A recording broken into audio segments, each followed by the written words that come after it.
आज मीठे बाबा हमें विकारों को भस्म करने की या संबंध संपर्क में आते संपूर्ण निर्विकारी होने की मत दे रहे हैं।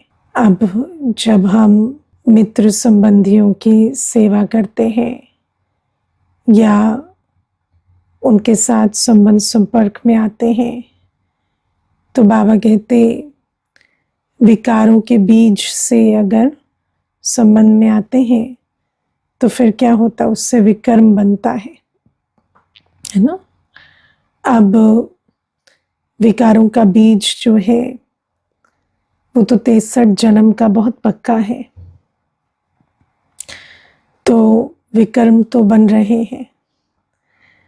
अब बाबा हमें कहते हैं कि जब हम मित्र संबंधियों की सेवा करें या कोई भी फर्ज अदाई करें तो उस समय हमारे अंदर विकारों का बीज नहीं होना चाहिए। तो क्या पुरुषार्थ है उस विकारों के बीज को भस्म करने का? कौन सुनाएंगे, बताओ क्या पुरुषार्थ करेंगे तो ऐसे विकारों के बीज से मुक्त हो जाएंगे? बाबा की याद में सुनाएंगे। बाबा की याद में सुनाएंगे, कुछ सुन रहे हैं है ना। आत्मिक स्थिति में आत्मिक स्थिति में रहेंगे, बाबा की याद में सुनाएंगे, है ना। ये तो तब होगा ना जब आत्मिक स्थिति होगी जब बाबा की याद होगी तो आप देखो कई बार हमें क्या लगता है कि हम जब किसी की सेवा करें या संबंध संपर्क में आए तो उस समय हम आत्मिक स्थिति बना लें, उस समय हम बाबा की याद में बैठ जाएं। लेकिन जब याद करने बैठते हैं, है ना, विचार करो कि जब ऐसे बैठे हैं, अमृत वेले बैठे हैं या वैसे भी बैठे हैं याद करने, तो उस समय पर और कोई काम नहीं, बस वही करने बैठे हैं। कोई खींच नहीं है, कोई और कर्म नहीं है, कोई संबंध नहीं है। उस समय भी आत्मिक स्थिति में स्थित होने में अगर युद्ध हो रही है, उस समय भी बाबा की याद निरंतर नहीं रहती, तो फिर क्या ये पॉसिबल है कि संबंध संपर्क में आते फर्ज अदाई करते हमारी आत्मिक स्थिति रहेगी या हमारी कोई, है ना, बाबा की याद में हम करेंगे? वो पॉसिबल नहीं है। इसलिए कई बार हम ये समझ नहीं पाते कि बाबा जो हमें पुरुषार्थ सिखाते हैं वो पुरुषार्थ जिस समय वो पुरुषार्थ जो है वो सदैव अटेंशन की बात है। और खास बाबा जो हमें कहते हैं कि अमृत वेले वो जमा का खाता बनाएंगे तब तो जाकर सारे दिन उसको यूज करेंगे। अब क्या होता है, बच्चे जमा का खाता नहीं बनाना चाहते। कई ऐसे होते अमृत वेले उठ भी जाते हैं क्योंकि सोने से गिल्ट होता है ना, तो उठ जाते, बैठ कर सोते हैं, है ना, बैठकर जो यहाँ गिर रहे हैं वहाँ गिर रहे हैं और है ना दुनिया भर का गिरना पड़ना चल रहा है। तो ऐसे में या झुटकियाँ खा रहे हैं या उबासियाँ ले रहे हैं, तो अमृत वेले कोई उठकर बैठने से कोई हमारी कमाई नहीं हो जाएगी। अमृत वेले को हमें बहुत महत्व देना पड़ेगा। अमृत वेले हम जमा का खाता बनाएंगे, अपने अंदर शांति शक्ति भरेंगे, तब तो कर्मों में आते संबंध संपर्क में आते उस अवस्था से हम भरपूर अवस्था से दाता बन कर्म में आएंगे। वरना क्या होता है कि कर्म में आते समय वो अवस्था बिगड़ रही है। अभी मुझे कोई पूछ रहे थे कि बहुत दिनों से दुख लेना दुख देना, दुख लेना दुख देना यही चल रहा है ना। तो कहते कि युगल के साथ क्या हो रहा है कि बस एक जैसे चक्र चल रहा है। वो कुछ कहते मैं दुखी होती, वो कुछ करते मैं दुखी होती, फिर मैं उसका रिएक्शन देती हूँ, फिर उससे वो दुखी होते हैं, फिर वो उसका रिएक्शन देते हैं, मैं देती। तो कहती कि मैं तो ऐसे स्पाइरल में जैसे फंसी हुई हूँ। अब इस स्पाइरल को कैसे तोड़ें या कैसे निकलें? तो है ना, तो ABC ज्ञान का सारा भूल गया है ना। तो ABC भी, क्योंकि ज्ञान को तब याद करने की कोशिश करेंगे जब प्रॉब्लम है। अब आप विचार करो, ये कितना हम शुरू शुरू में इस बात पर अटेंशन खिंचवाते हैं कि जब कोई योद्धा होता है, उसको युद्ध करना है, तो युद्ध के मैदान में जाके प्रैक्टिस करेगा तो उसका क्या हाल होगा, है ना। कोई अपना तीर कमान चलाना नहीं सीखा, कोई बंदूक पिस्टल चलाना नहीं सीखा और चला गया युद्ध के मैदान में, और फिर वहां पर प्रैक्टिस कर रहा है तो मारा जाएगा ना। तो प्रैक्टिस हमेशा कब की जाती है, जब युद्ध नहीं है। तो बाबा कहते हैं हम बच्चों को इतनी समझ होनी चाहिए कि इस पूरे संगम युग, बाबा कहते हैं इतनी तो हमें अक्ल होनी चाहिए कि अभी हम कर्म बंधन चुक्त करने के युग में, पुण्य का खाता जमा करने के युग में और कर्म बंधन ना बना ले। लेकिन वो डरने से या सावधान रहने से नहीं होगा। सावधानी का मतलब क्या होता है, तैयारी, है ना। किसी भी चीज के प्रति सावधान रहना माना तैयार रहना। सावधान रहना माना डरना नहीं होता है, या उस समय अटेंशन देना सिर्फ नहीं होता है। पहले तो तैयारी चाहिए ना। सावधानी दी पहले से क्यों जाती है, तो वो तो उस समय भी कोई कह सकता था ना, अभी ऐसे नहीं करो ऐसे करो, नहीं। लेकिन बाबा हमें पहले से आके क्यों बताते हैं, क्योंकि हमें तैयारी करनी है। और ये एक जन्म हमें कमाई करने के लिए मिला है। लेकिन जिस समय कोई युद्ध नहीं होती तो बच्चे क्या होते हैं, बिल्कुल, है ना, जैसे अज्ञानी होते हैं ना, कुंभकर्ण की नींद में सो रहे, ऐसे अज्ञान नींद में बच्चे भी सो जाते हैं, है ना। कभी आंखों की नींद में, कभी अज्ञान नींद में, कभी ऐसे। और जिस समय पर परिस्थिति आती है तो उस समय कहते हैं कि अभी हम जागे। अभी जागने से नहीं होगा। अभी आप विचार करो, किसी को पूछो कि ये जो अवस्थाएं हो रही हैं या दुख ले रहे हैं, दुख दे रहे हैं, या कोई भी बात हमारे द्वारा विकर्म हो रहे हैं, तो विचार करके देखो कि हमारा अमृत वेले की क्वालिटी क्या है ना। और मेरा निजी अनुभव है कि ऐसा हो ही नहीं सकता कि अगर मैं सचमुच यथार्थ ज्ञान स्वरूप योग युक्त अवस्था में अपने आप को स्थित करती हूँ 45 मिनट, या कम से कम उसका पुरुषार्थ करती हूँ और धीरे धीरे बेटर होती जाती हूँ, तो ये पॉसिबल ही नहीं है कि आप सारे दिन में दुख लेंगे, दुख देंगे और वो आप चेंज ना कर पाए। क्योंकि उतना बल तो परमात्म शक्ति तो फिर कोई मजाक थोड़ी है। परमात्म शक्ति तो इतना काम करती है ना। तो इसीलिए, और फिर क्या होता, कई कहेंगे अमृत वेला करेंगे, लेकिन अमृत वेले की क्वालिटी तो तब अच्छी होगी ना जब आप टाइम से सोएंगे। कई ऐसे हैं उनको सारा मजा लेना है ना। रात को भी फोन देखना है, रात को भी लेट सोना है, सारा व्यर्थ विस्तार में जाना है, और फिर जो विधि है सोने की उसको भी पालन नहीं करना, और फिर सुबह उठकर अमृत वेला भी करना है। तो फिर क्या है, नेमी नाथ हो गए ना। तो रात को ही जब विधिवत 10, तो बस बाबा कहते हैं 10 बजे के बाद और उठे नहीं रहना है। 10 बजे से पहले अपना 9:30 बजे से बाबा को याद में रहना, चार्ट लिखना और 10 बजे सो जाना। और उससे पहले बाबा कहते सारे दिन में भी, जैसे शाम को नुमा शाम योग होता है। अब ये सारी विधियां हमारी बनी हुई हैं। 6:30 बजे से बुद्धि को समेटना शुरू कर देना है ना। और ज्यादातर आज आप देखो ऑफिसेस हो या जो भी हो, आप ऑफिस से तो निकल ही जाते हैं, मानो ट्रैवल में भी है, तो कोई काम तो नहीं कर रहे हैं ना। किसी का वो कर्म बंधन है, वो भी फिर उसके लिए भी युक्ति निकाली जाएगी। लेकिन मानो 6-6:30 बजे, या आप घर में रहते हैं तो गृह संभालते, तो उसमें भी भोजन आदि बना दिया, भोग लगा दिया, तैयार कर दिया, तो 6:30 के बाद क्या है, ऐसे बहुत एक्टिविटी नहीं, समेटना, और जो घर का भी काम समेटना है, ऑफिस का भी काम समेट कर वापसी में जाना। और 6:30 से समेटेंगे तो 9:30 तक तो फिर आराम से, है ना, बिल्कुल शांत अवस्था में पहुंच जाएंगे।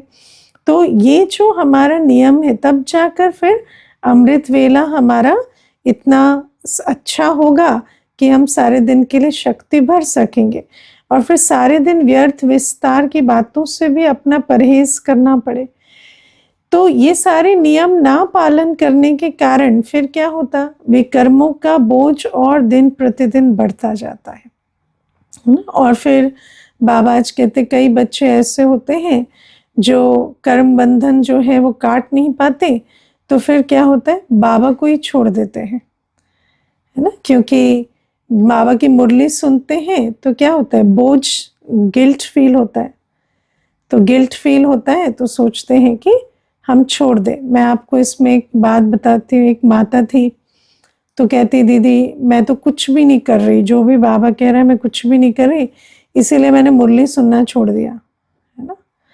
तो मैंने कहा, मुरली नहीं सुनने से क्या सच में आपका कल्याण हो गया?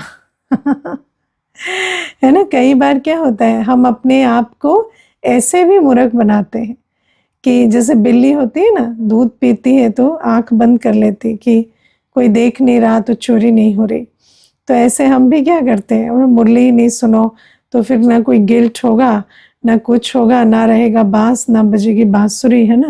तो फिर बाबा को ही छोड़ो, बाबा ही बार बार कहता है कि पावन बनो पावन बनो, तो बाबा को ही छोड़ो। लेकिन बाबा को छोड़ देने से कोई पावन थोड़ी बन जाएंगे। हम तो जो अधोगति को जा रहे हैं, बाबा तो कम से कम हमें कुछ शिक्षा सावधानी दे रहे हैं, या कभी तो वो उम्मीद है कि कुछ समझ में आएगा। और अगर यही छोड़ दे तो फिर क्या गति हो। तो बाबा हमें कहते हैं, मान लो कोई ऐसा भी है जो अपने कर्म बंधनों को नहीं छोड़ पा रहा, या अपने संस्कारों से उपराम नहीं हो पा रहा, तो कम से कम बाप का हाथ पकड़ कर रखे।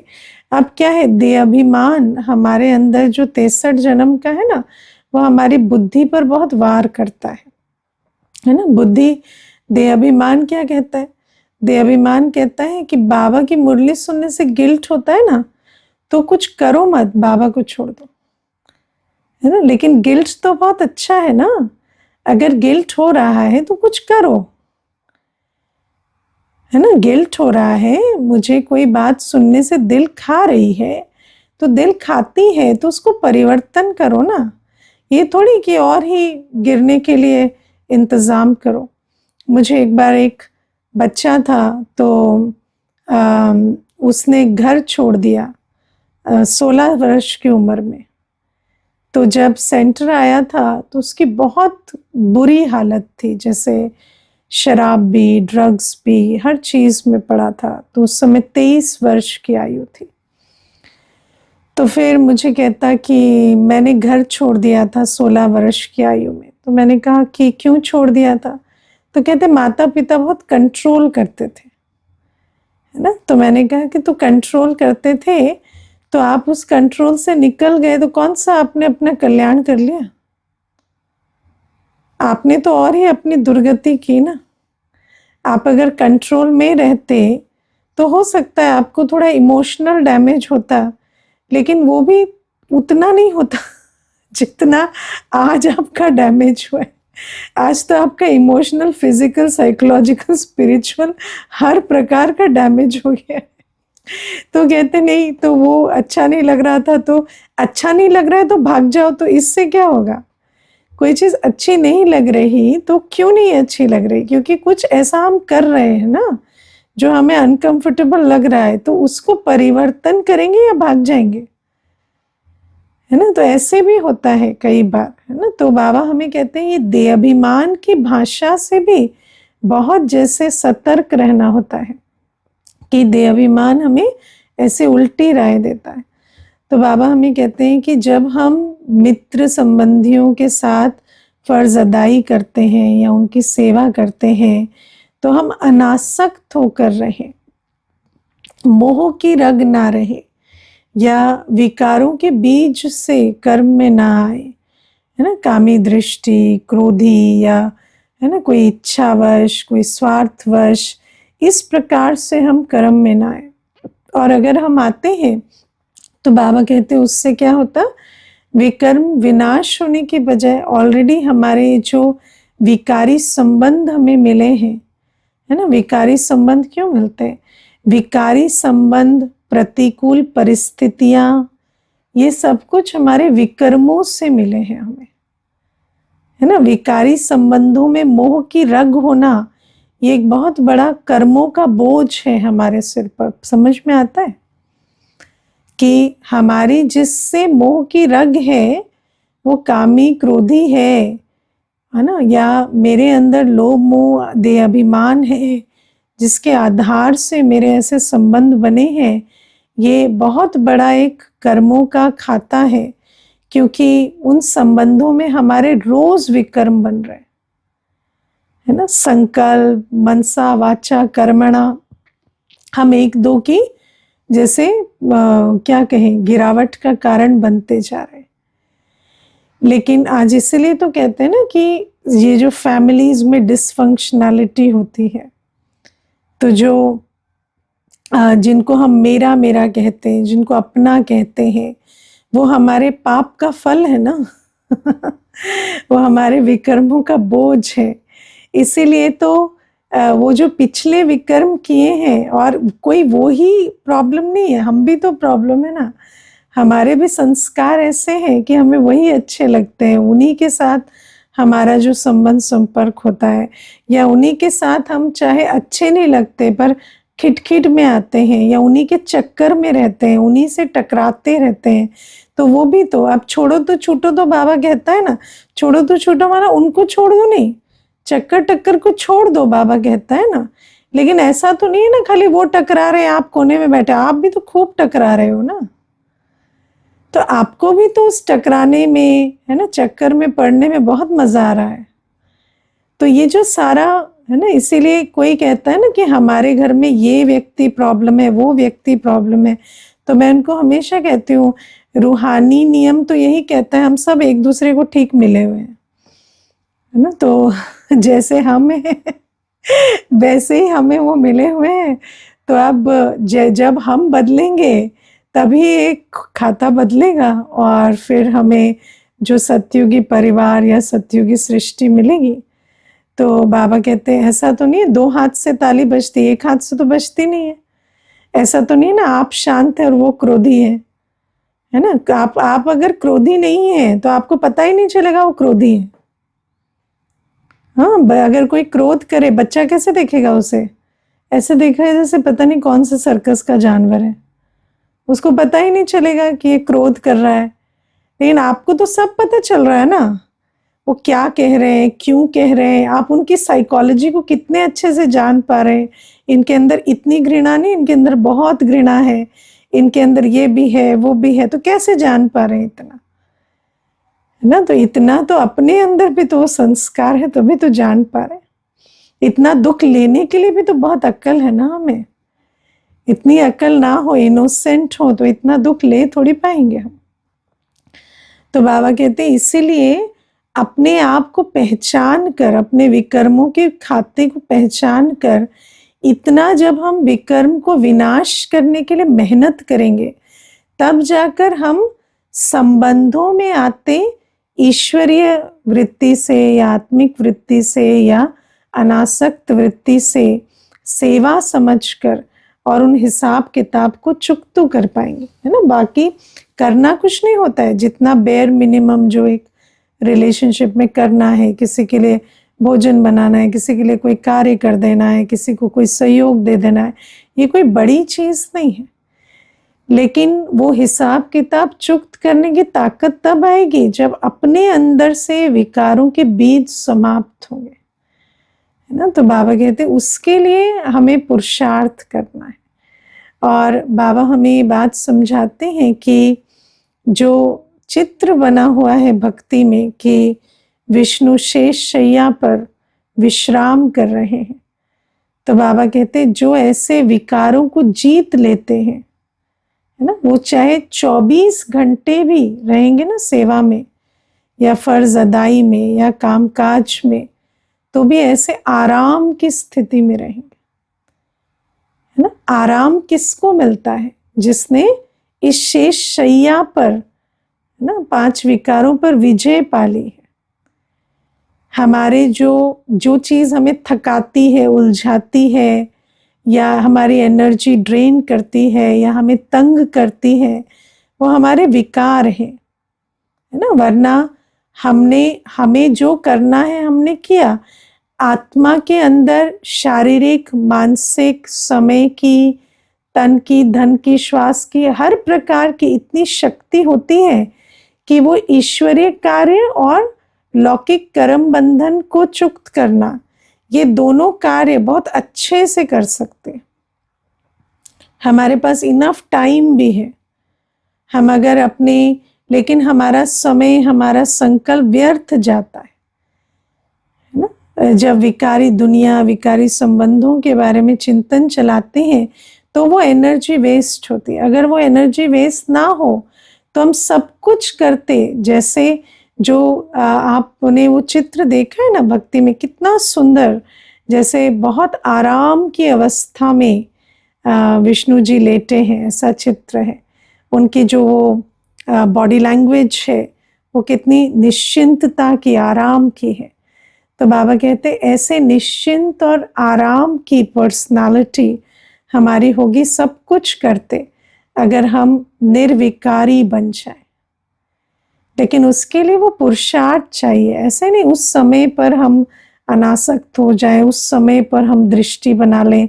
वो है जो युद्ध की तैयारी के बिना मैदान में कूद जाता है ना, उसका कुछ नहीं हो सकता।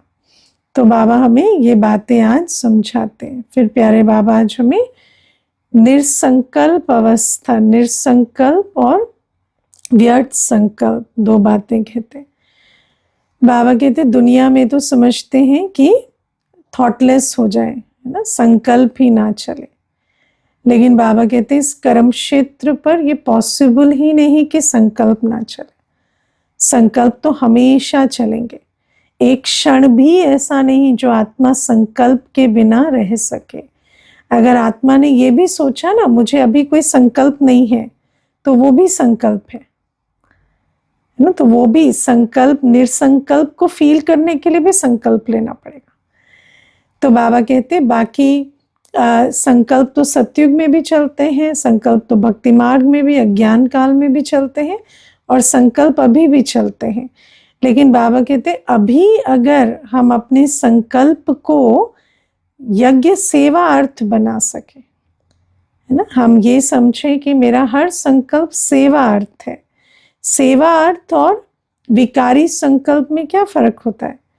जब हम सेवा अर्थ समझते हैं तो ये बाबा का बच्चा, बाबा का कार्य, और जहां मेरा शब्द आता है वहां विकारी हो जाता है ना। तो जहां बाबा को बीच में रखकर निमित्त बन हर संकल्प रचते हैं, तो बाबा कहते वो संकल्प जैसे निर्संकल्प या शुद्ध संकल्प बन जाता है। और शुद्ध संकल्प कभी दुख नहीं देता। शुद्ध संकल्प जो है वो दुख सुख से परे की अवस्था में ले जाता है। उससे कोई निमित्त मात्र है ना, तो चाहे कोई चीज हुई या नहीं हुई, हमारी अवस्था सेम रहती है। कि हमारे दुख सुख का आधार कौन है? शिव बाबा। हमारे दुख सुख का आधार सफलता या स्थूल कार्य की, चाहे सेवा अर्थ ही कार्य कर रहे हैं, लेकिन हम सेवा अर्थ कार्य करते, हम फल के चक्कर में नहीं पड़ते कि इसका फल क्या निकला, है ना। मान लीजिए एक सेवा की आपने, मान लीजिए कि एक, है ना, भोजन बनाया, ब्रह्मा भोजन बनाया। अब ब्रह्मा भोजन बनाया, भोग लगाया। अब भोग लगाया तो हमें सुख दुख से परे की अवस्था है। हम सदा एवर हैप्पी, बाबा के बच्चे हैं ना, सदा हैप्पी ही है। कोई ऐसा नहीं हम दुखी हैं और जब कोई आकर उस भोजन को खाएगा और वो खुश होगा तो हम खुश होंगे, नहीं। तो बाबा के सेवा अर्थ अगर कर्म किया, यज्ञ के प्रति संकल्प चले, यज्ञ के प्रति सेवा अर्थ कर्म किए, तो वो सब जैसे अकर्म के खाते में या निर्संकल्प के खाते में जाता है। तो ये बाबा हमें समझाते हैं। और फिर प्यारे बाबा हमें कहते हैं कि कई बच्चे जो होते हैं वो बाबा क्योंकि साधारण वेश में है, तो उसे ना पहचानने के कारण संकल्प चलाते हैं, है ना। कई ऐसे भी होते हैं और सिर्फ संकल्प ही नहीं, बोल भी बोल देते। तो बाबा कहते हैं वो जो संकल्प है वो विनश्यंती बना देते हैं ना। तो ये भी संकल्प की ही गति है। देखो, संकल्प जो है वो शुद्ध संकल्प भी बन सकता है। संकल्प ही जब पुरानी दुनिया, पुराने संबंध के आधार से चलता है तो व्यर्थ विकर्म का खाता भी बनाता है। और बाबा कहते जो संकल्प बाबा को ना पहचानने के कारण, क्योंकि बाबा साधारण तन में है ना, तो मनुष्य कई बार बाबा के प्रति भी उल्टे संकल्प चलाता है, तो उस संकल्प से उसके विनाश की गति तैयार हो जाती। क्यों? है ना, विनाश की वो ऐसा नहीं है जैसे साधु सन्यासी कहते ना, तुम भस्म हो जाओगे क्योंकि तुमने मेरे बारे में उल्टा कहा, ऐसा नहीं। बाबा कहते हैं यहाँ पर नियम क्या है? निश्चय बुद्धि विजयंती और संशय बुद्धि विनश्यंती। तो विनाश काल में विजयंती कौन बनेंगे? जो बाबा पर निश्चय रखेंगे। और बाकी तो विनाश काल ही है ना। जो निश्चय बुद्धि नहीं बनेंगे, जो अपना खाता जमा नहीं करेंगे, वो विनश्यंती हो जाएंगे।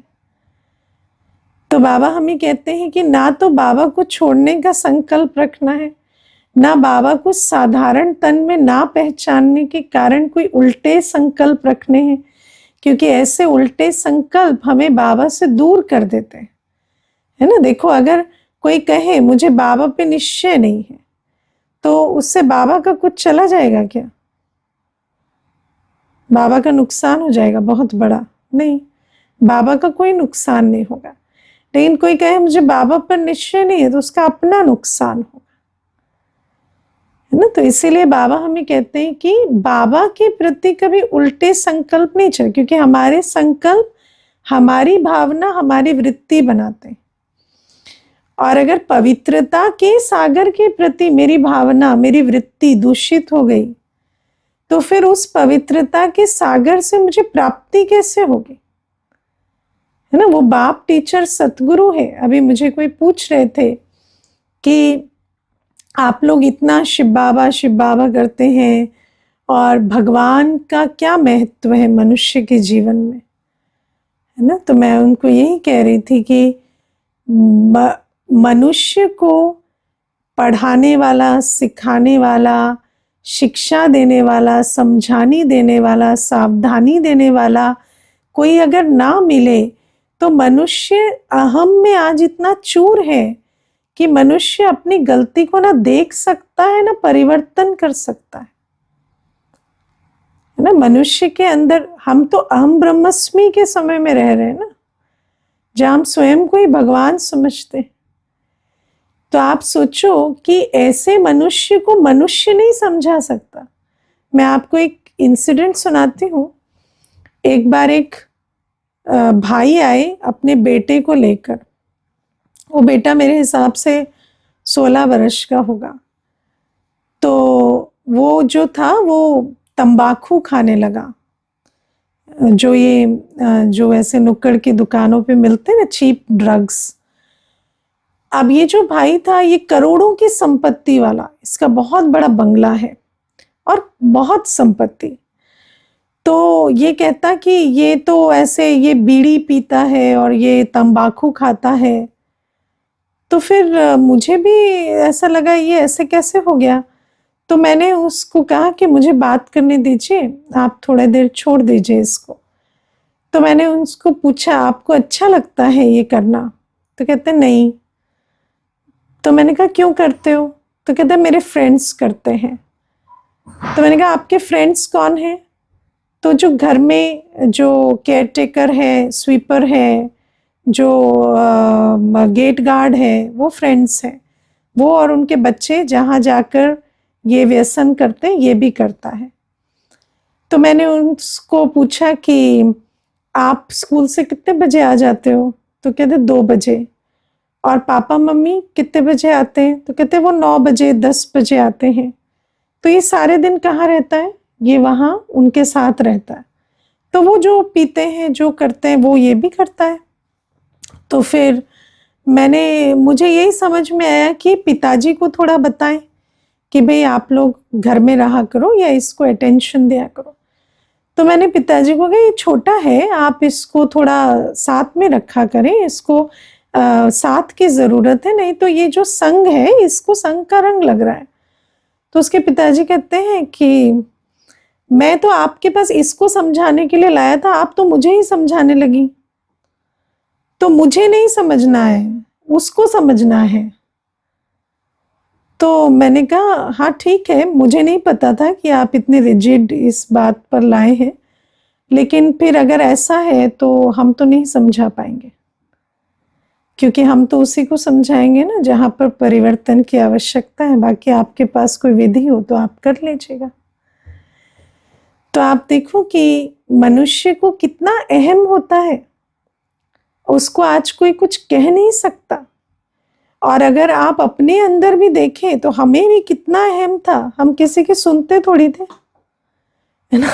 लेकिन शिव बाबा जब कहता है तो रोज मुरली सुनते सुनते सुनते सुनते क्या कमाल है बाबा में कि अंतर्मुखी होते हैं और देखते हैं कि भाई मुझ में क्या समस्या है, मेरे अंदर क्या कमी कमजोरी। क्योंकि जिस संसार में हम रहते हैं 63 जन्म के देहाभिमान के साथ, कभी ये संकल्प भी नहीं चलता कि मेरे अंदर भी कोई कमी कमजोरी। ये तो बाबा ही आकर हमें वो दर्पण बनते हैं जिसमें हम अपनी असली सूरत को भी देखते हैं, और फिर अभी वर्तमान सूरत के दाग धब्बे भी देखते हैं, फिर उनको हमें साफ करने का ओना भी होता है। तो ये सारा प्रोसेस किसके लिए होगा? जो बाबा पर निश्चय बुद्धि होगा। तो बाबा कहते हैं ऐसे संकल्प नहीं चलाना कभी जो मुझे साधारण समझने के कारण तुम उल्टे संकल्प चला लो, और उससे क्या हो जाएंगे? विनश्यंती हो जाएंगे। उससे फिर हमारा जो भाग्य बनना है, जो हमें वर्षा लेना है बाबा से, उससे पूरे वंचित हो जाएंगे। तो बाबा आज हमें ये बातें समझाते हैं कि ना तो हमें बाबा को छोड़ना है, ना हमें कोई उल्टे संकल्प चलाने हैं। कर्म बंधन में रहते हमें इतना अपने आप को तैयार करना है कि हम उन कर्म बंधनों को चुक्त करें। और बाबा कहते हैं जो बच्चे अपने आप को विकारों से मुक्त करते हैं, उन्हीं के अंदर इतनी ताकत आती है कि उनके शब्दों का तीर लगता है। कई बार हम मित्र संबंधियों की सेवा करने की कोशिश करते हैं, पर उनकी सेवा हमारे द्वारा हो नहीं पाती। क्यों नहीं हो पाती? क्योंकि हमारे अंदर मोह की रग है। तो जिसके प्रति मेरा मोह है वो मेरी बात नहीं सुनेगा। हमारा तीर क्यों नहीं कर सकते मित्र संबंधियों की सेवा? ऐसे बहुत लौकिक माता पिता है जिन्होंने बच्चों को समर्पित कराया, जो निमित्त बने बच्चों के समर्पण के। ऐसे बहुत माताएं हैं जो अपने युगल को ज्ञान में चलाने के निमित्त बने। ऐसे बहुत भाई हैं जो अपने युगल को चलाने के निमित्त बने। ऐसे बच्चे हैं जो माता पिता को चलाने के निमित्त बने। तो क्यों वो निमित्त बन पाए और क्यों मैं नहीं बन पा रही? क्योंकि वो जो मोह की रग है, वो जो विकारों की रग है, जब तक अपने अंदर से निकलेगी नहीं, तब तक हमारी द्वारा जो हमारी मनसा वाचा कर्मणा में इतनी ताकत नहीं भरती कि किसी को तीर लगे। और बाबा तो यहाँ तक आज कहते हैं कि तुम भी चैतन्य में देव स्वरूप ही हो। जैसे देवताओं के सामने जाने से अन्य के भी विकारी संकल्प शांत हो जाते हैं, ऐसे तुम्हारी अवस्था अगर बिल्कुल संपूर्ण निर्विकारी की है, तुम्हारे अंदर मोह की रग नहीं, विकारों की भासना नहीं, तो तुम्हारे सामने आने मात्र से आत्माओं के विकारी संकल्प जो है वो शांत हो जाएंगे। और बाबा कहते कोई ऐसा भी कामी पुरुष होगा जिसको विकारी संकल्प शांत नहीं होंगे तो भी वो तुम्हें वार नहीं कर सकेगा अगर तुम योग युक्त होकर बैठेंगे। तो बाबा ये बातें हमें समझाते हैं कि हमारे द्वारा सेवा हो, हमारा अपना भाग्य बने, उसके लिए हमें अपने संकल्पों को निर्संकल्प बनाना है, शुद्ध संकल्प बनाना है। हमें अपनी अवस्था को निर्विकारी बनाना है। और बाबा आज हमें बहुत अच्छी एक सावधानी की बात कहते हैं, ऐसा कोई ना समझे कि बाबा देखता नहीं है।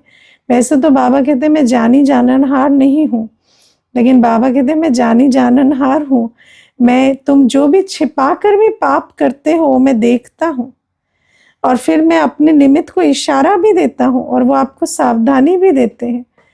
और बाबा कहते हैं कि वो जो सावधानी तुम्हें मिलती है उसको ऐसे नहीं समझना कि इसको मुझे डिनाई करना है या मुझे प्रूव करना है कि नहीं ऐसा नहीं है। नहीं, बाबा कहते हैं कोई भी भूल हो भी जाती है तो उसको मान कर स्वीकार कर फिर श्रीमत लेकर उसे परिवर्तन करने में ही कल्याण है ना। बाबा कहते हैं अपनी भूलों को छिपाने से कल्याण नहीं होगा, भूलों को जानकर मानकर और परिवर्तन करने से ही हमारा कल्याण होगा। इसीलिए कभी भी छिपा कर भूल नहीं करनी है, और अगर कोई भूल हो जाती है तो भी उसको सुनाकर बाबा को राय लेकर और फिर परिवर्तन करना है ना। तो ओम शांति। ये आपने कहा था 1 सेकंड पहले पास्ट है, 1 सेकंड बाद फ्यूचर है। प्रेजेंट मोमेंट में सिर्फ एक मैं हूँ और एक बाबा है। तो कर्म कौन कर रहा है और कब होता है? आप बताओ, कर्म कौन कर रहा है? आप ही कर रहे हैं ना, और करावनहार बाबा है। तो बाबा की याद में आप कर रहे हैं, है ना। आप प्रेजेंट में गायब थोड़ी हो गए। आप ही हो, प्रेजेंट में प्रेजेंट हो और कर रहे हो। आप तो प्रेजेंट हो ही। आप प्रेजेंट में प्रेजेंट हो कि पास्ट में प्रेजेंट हो, वो इम्पोर्टेंट है। आप हो, बाबा की याद में हो और आप कर रहे हो कर्म। ठीक है। ओम शांति।